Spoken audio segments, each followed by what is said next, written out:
La quatrième famille d'outils d'intervention, c'est de travailler avec les parents.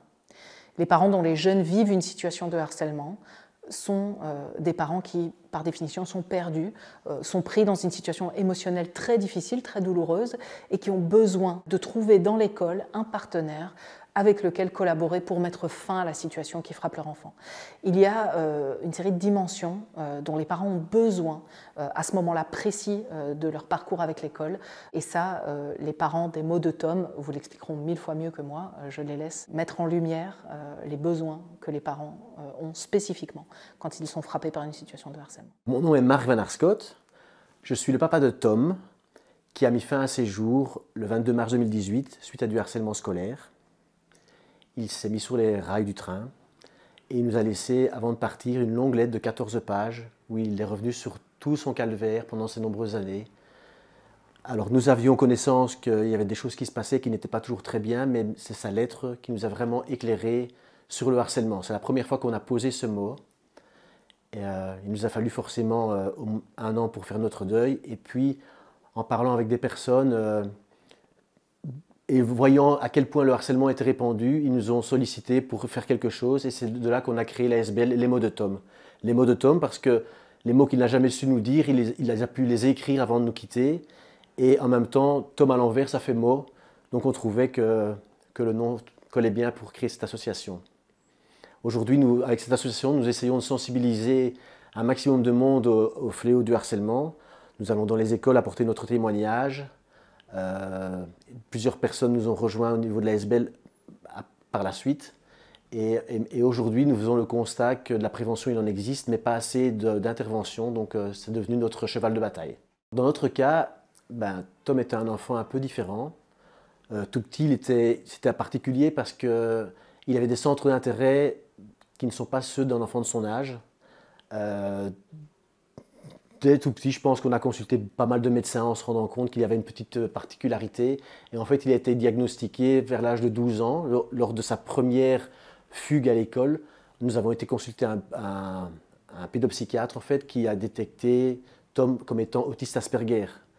De ce fait-là, il avait des relations compliquées avec les autres enfants de son âge, socialement parlant, mais nous n'en avions pas conscience. C'est après qu'on a mis toutes les pièces du puzzle bout à bout qu'on s'est rendu compte qu'en fait, il n'a jamais été intégré, je pense, pendant toute sa scolarité. Il a eu quelques amis plus petits, mais une fois qu'on rentre dans le milieu du secondaire, petit ça allait encore parce que par mimétisme, il parvenait à jouer avec les autres, mais arrivé dans le groupe de secondaire, on ne joue plus à des jeux, aux billes, c'est plus des petits groupes de discussion qui se créent dans la cour, et là, il n'a jamais trouvé sa place. Donc souvent, il s'est fait exclure des groupes, et donc l'impact du harcèlement sur notre vie, c'est qu'elle a, je peux employer le mot, elle l'a complètement détruit, puisque Tom a mis fin à ses jours et qu'aujourd'hui, nous devons continuer à vivre avec un fils en moins. Il y a toutes les émotions qui vous passent par la tête. Forcément, le jour où on découvre cette lettre dans sa chambre et qu'il n'y est pas, que sa chambre est complètement rangée, on se doute qu'il y a quelque chose de dramatique qui vient de se produire ou qui est en train de se produire. On court partout, on crie, mais on ne sait pas où chercher. Et finalement, c'est 2 heures après, 2 policières et une psychologue qui frappent à votre porte pour vous annoncer qu'on a trouvé son corps le long des voies du chemin de fer. Donc c'est assez compliqué. Je pense que c'est un moment qui restera gravé à tout jamais dans notre mémoire. Et après, on cherche à comprendre.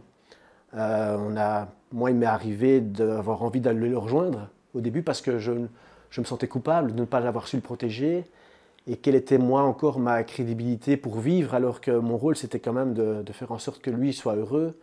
Et j'avais échoué, quelque part.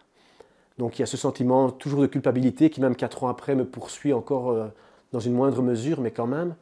Je pense que c'est aussi la raison qui nous a poussé à créer la SBL, c'est pouvoir, en fait, se rendre utile et, quelque part, le faire encore vivre, lui rendre hommage et essayer que ça n'arrive pas à d'autres. Et ce sentiment aussi, c'est de la colère, de l'incompréhension et de la tristesse, en fait, que personne n'ait jamais parlé, ne nous ait jamais averti de ce qu'il vivait, alors que beaucoup de gens, je pense, en ont été témoins. Au départ, Tom, donc, dans sa première école, quand on a vraiment détecté, suite à notre consultation chez la pédopsychiatre, qu'il était harcelé, l'école ne nous en avait jamais parlé, donc on a quelque part dû découvrir ça par nous-mêmes. Et ils ont essayé, du fait que la pédopsychiatre prenait contact avec l'école aussi, de mettre des choses en place.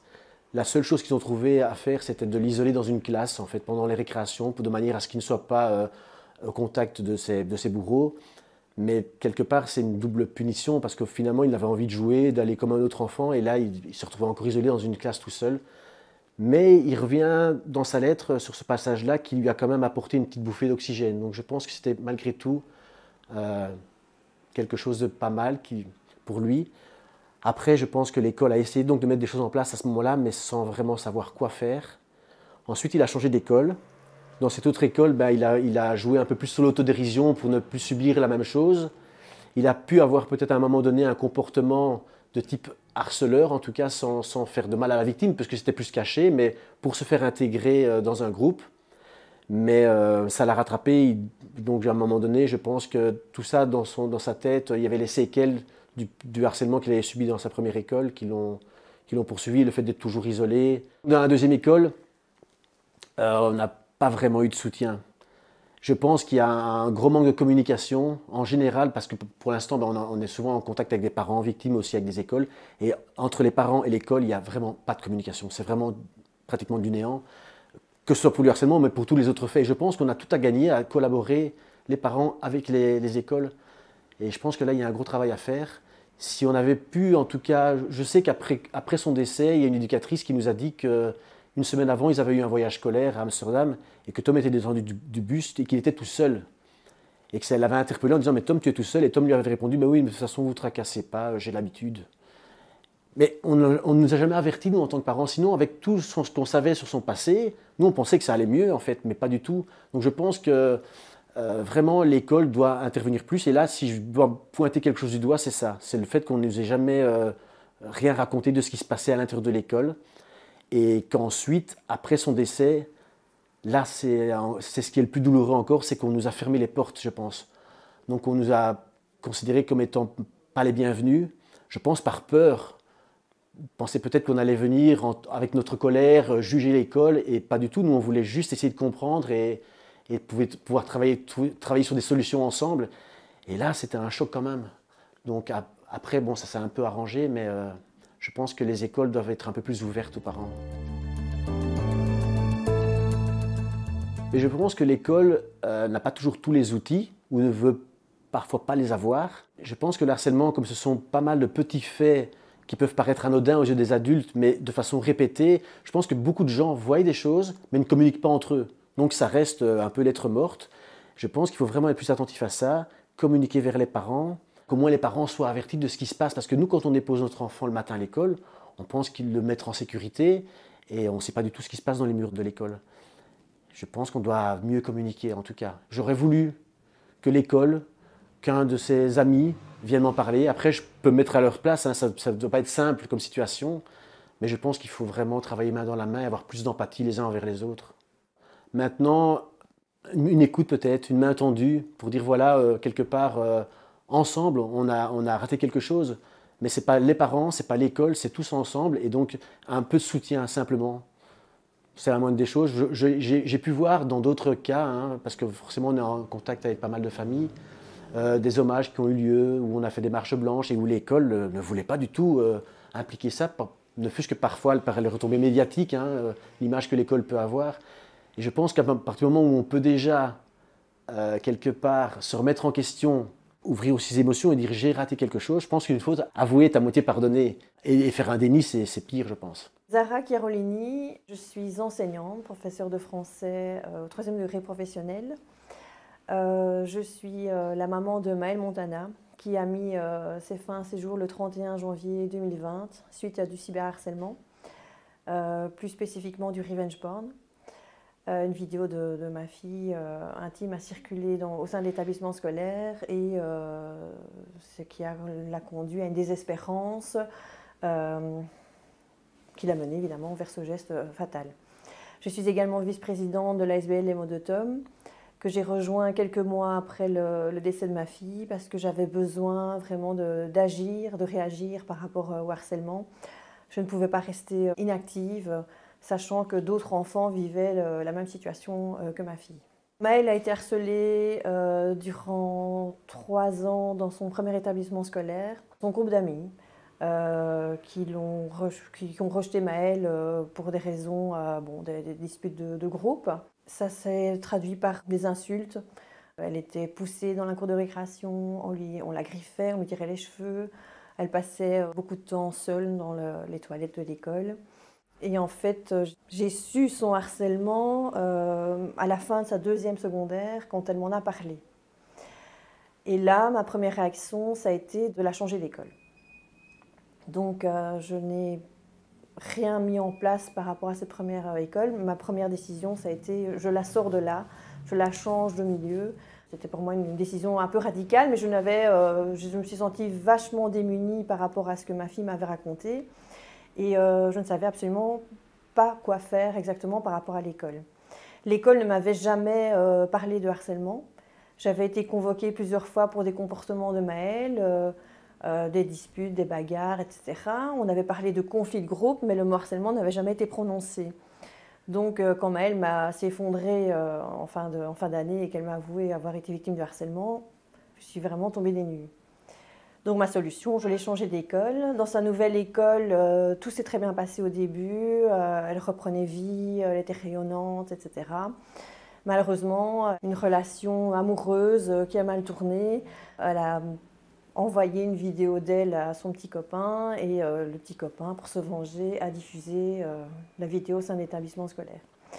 Et donc là, Maëlle a su cacher tout ce qu'elle vivait, le drame qu'elle vivait, le cataclysme dans lequel elle a été plongée. J'ai découvert son cyberharcèlement en fait le jour où j'ai découvert ma fille. Lors de son premier harcèlement, j'ai ressenti vraiment un grand sentiment d'impuissance, d'incompréhension.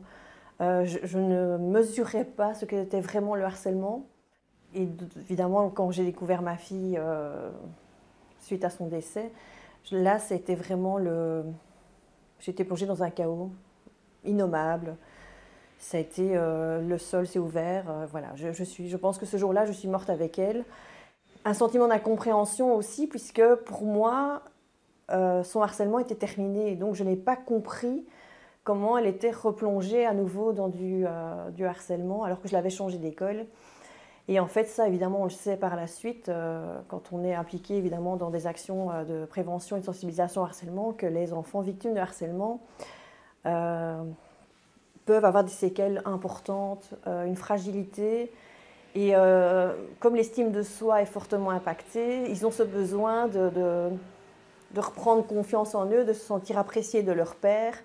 Et je pense que c'est ce qui a conduit aussi à la perte de Maëlle, c'est ce besoin de se faire aimer, d'être aimé des autres. Et donc voilà, je pense que ça explique pourquoi elle s'est laissée piéger. Parce que moi, je pense que le revenge porn, c'est vraiment un piège.